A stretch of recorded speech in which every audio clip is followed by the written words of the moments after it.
ভালো ঠাম্মির কথা খুব মনে পড়ে। আজ একটা বছর হয়ে গেল আমাদের মধ্যে আর ভালো ঠাম্মি নেই। সেটা যেন মনেই হয় না। আজও বাড়ি ঢুকলে মনে হয় এক্ষুনিই তো আসবে, কেমন আছি আমাকে জিজ্ঞাসা করতে। যাই হোক, সেদিন চলে গেছিলাম অন্য ঠাম্মিদের সাথে একটু সময় কাটাতে। একটা দুপুর ওদের সাথে কাটালাম, বেশ ভালো লাগলো। সঙ্গে গেছিল আমার মা বাবা এবং একটা মিষ্টি দিদি। ওদের জন্য দুপুরবেলা খাবার দাওয়ার অ্যারেঞ্জমেন্ট করেই গেছিলাম। আর এটা হচ্ছে ওদের রান্নাঘর, ছোট কিন্তু ওদের মনটা কিন্তু বেশ বড়, সেটা গিয়েই বোঝা গেছে। আর এই যে অম ওখানে খাবার সার্ভ করছিল।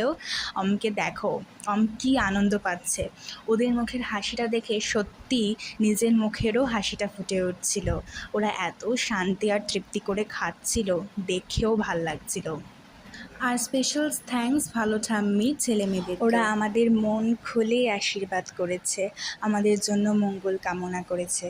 এই যে ওদের জন্য রুই মাছও করা হয়েছিল। এখানে মা আবার জিজ্ঞাসা করছে সব ঠিক আছে কিনা।